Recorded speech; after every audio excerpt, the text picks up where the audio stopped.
Bener nih hari ini mau pulang, nggak bisa nggak nginep. Bener bah, saya jawab ke dia. Akhirnya ditepuklah peci itu 3 kali oleh Haji Dadang. Lalu diambillah peci itu dari pemakaian di atas kepala dia. Tahu-tahu uang menjadi 5 juta.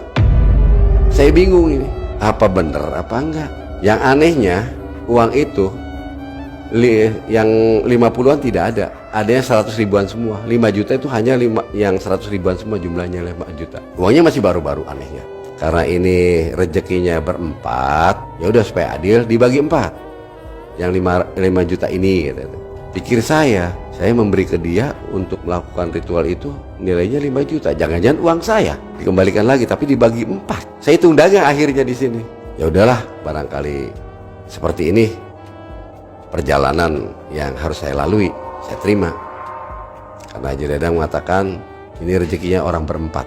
Karena amanahnya ucapannya seperti itu, saya lakukan. Akhirnya dibagi 4. Istri saya mendapat 1.250.000, saya mendapat 1.250.000, beserta Pak Edi dan istrinya 1.250.000. Akhirnya saya digabungkan kepada istri saya, sehingga nilainya 2,5 juta.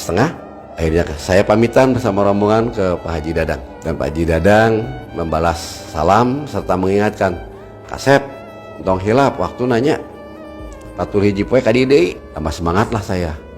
Seakan-akan dia memberi harapan penuh kepada kejadian itu. Dan seakan-akan tidak ada permasalahan yang terjadi. Akhirnya kami berempat pulang dari Gunung Halu turun ke tujuan, yaitu di kota Cirebon. Perjalanan 4,5 jam. Sampainya saya di rumah bersama istri bertanya, disebut rugi kita nggak rugi, disebut istilahnya kita untung kita belum menikmati. Uang yang dibawa, yang uang dikeluarkan untuk masalah ritual itu nilainya 5 juta, tapi kita kembalinya 2,5 juta. Karena istri saya tukang dagang, jadi dia hitung-hitung dagang, hitung-hitungan. Tapi apa salahnya memberi penasaran? Secara tidak langsung kita ambil positif thinkingnya aja. Saya memberikan sodakoh kepada teman yang baru kenal senilai 2,5 juta itu sama pihak keluarga aja, kadang juga dibutuhin. Keesokan harinya seperti yang sudah dijanjikan, saya mau bertemu dengan relasi saya. Akhirnya saya menemui relasi saya yang sudah dijanjikan tersebut dalam sebuah perjanjian untuk bertemu dan membahas satu masalah usaha. Kami bertemu di salah satu tempat yang telah dijanjikan. Dimulailah obrolan pada relasi saya dan dijalankanlah satu usaha bersama relasi saya itu. Dan alhasil menguntungkan, alhamdulillah, barakallah. Keesokan harinya saya nelpon Pak Didi menceritakan situasi dan perjalanan yang saya lalui saat ke Gunung Halu. Karena lewat via telepon itu kurang enak, akhirnya memutuskan saya udah ngajak main ke rumah Pak Didi biar cerita langsung kepada beliau dalam perjalanan ini nih. Karena saya kenalnya sama Pak Edi dari Pak Didi juga harus tahu kesepakatan dengan sama istri saya main ke rumah Pak Didi.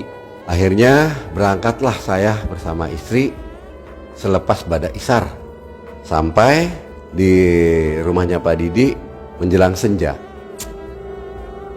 Karena membutuhkan waktu perjalanan kurang lebih 1 jam, kurang lebihnya itu 45 menit sampai di rumahnya beliau. Akhirnya kami mengetuk pintunya dan bertutup salam, Assalamualaikum. Tanpa tautan ada jawaban. Diketuk lagi 2 kali, bertutup salam lagi, belum ada jawaban. Untuk ketiga kalinya saya ucapkan dan mengetuk pintu. Akhirnya ada jawaban dari dalam. Dan akhirnya Pak Didi keluar membukakan pintu. Dipersilakan saya bersama istri untuk masuk dan dipersilakan duduk.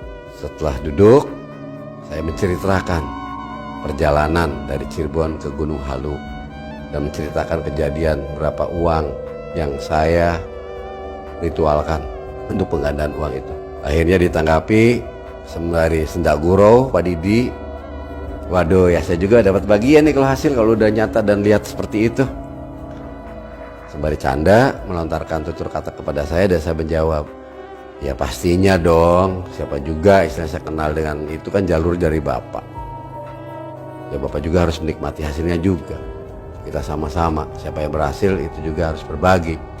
Setelah menjelang maghrib, istri saya ngajak pulang.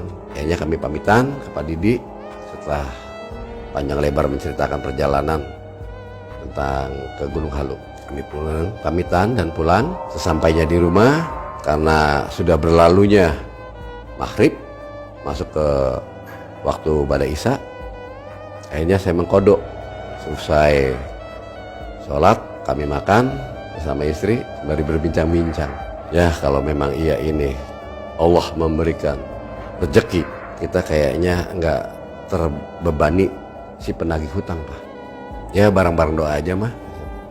Semoga aja bisa berjalan dengan apa yang kita harapkan. Akhirnya waktu sudah berjalan dan sudah larut malam, istri saya mengajak untuk istirahat dan saya akhirnya istirahat. Selang waktu pagi kami bangun, kurang lebih jam 8, datanglah si penagih hutang juga. Ada lagi si penagih hutang, datang lagi, marah-marah lagi. Saya bingung lagi jawabnya bagaimana. Saya gak berani janji karena takut. Kalau janji itu gak bisa dipenuhi berarti itu hutang. Ya udah, sekarang hutang belum dilunasi, nambah hutang lagi, numpuklah hutang saya. Akhirnya saya tanpa tutur kata, dia marah-marah, saya hanya masuk untuk mendengarkan saja. Dan saya mengatakan pada si penagih itu, saya meminta maaf dan meminta waktu. Akhirnya si penagih itu mungkin luluh hatinya dan pamitan pulang. Saya bilang ke istri saya, sabar ya mah, waktunya juga kita sedang ikhtiar, sedang usaha. Semoga aja hasil semuanya dan bisa tertutupi semua hutang-hutang yang saya miliki ini.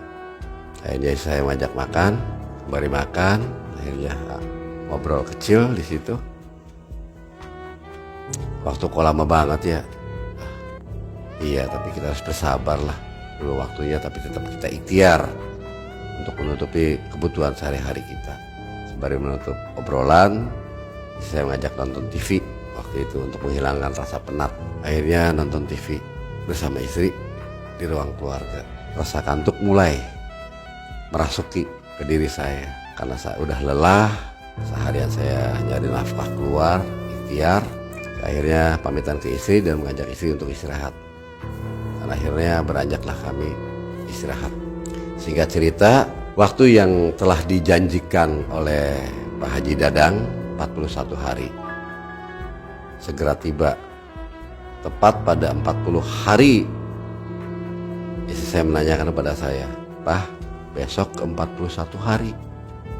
Yuk kita hubungin Pak Edi agar ke 41 harinya dia siap untuk berangkat bersama ke Gunung Halu kembali." Akhirnya kami menghubungi Pak Edi dan Pak Edi pun siap bertemu. Akhirnya pertemuan dilakukan di tempatnya Pak Didi. Kurang lebih jam 2:30 kami bertemu di tempatnya Pak Didi. Kami pun mengutarakan rencana keberangkatan besok karena tepat waktu sudah 41 hari, karena ini perjalanan yang harus dilakukan. Bisa tidak bisa, harus bisa.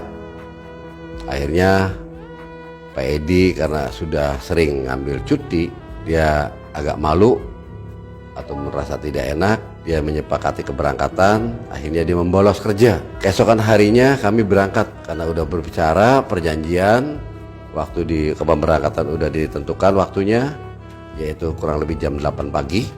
Pak Edi pun masih pakai seragam kerjanya. Dia bolos kerja demi mencapai apa yang diharapkan oleh dia, yaitu keberhasilan dari penggandaan uang itu. Kurang lebih berangan-angan pada Edi, wah minimalnya saya dapat 500 juta nih. Minimalnya nih, karena udah perjanjian ini. Sempat tanpa disadari oleh Pak Edi, atau nada serius mengutarakan kepada istri saya, "Bu, ingat loh Bu, jangan bohong Bu, perjanjian kita loh Bu, minimal saya dapat 500 nih, 500 juta nih." Akhirnya dijawab oleh istri saya, "Ya mudah-mudahan yang penting berhasil aja dulu, minimalnya Bapak dapat 500 sampai 1 miliar Pak, sesuai dengan apa yang telah saya janjikan." Akhirnya kesepakatan itu berangkatlah kami dari Cirebon dengan minta izin ke Pak Didi, karena awal-awal saya sendiri kenal Pak Edi itu dari Pak Didi. dan pertemuan diawali di rumahnya Pak Didi.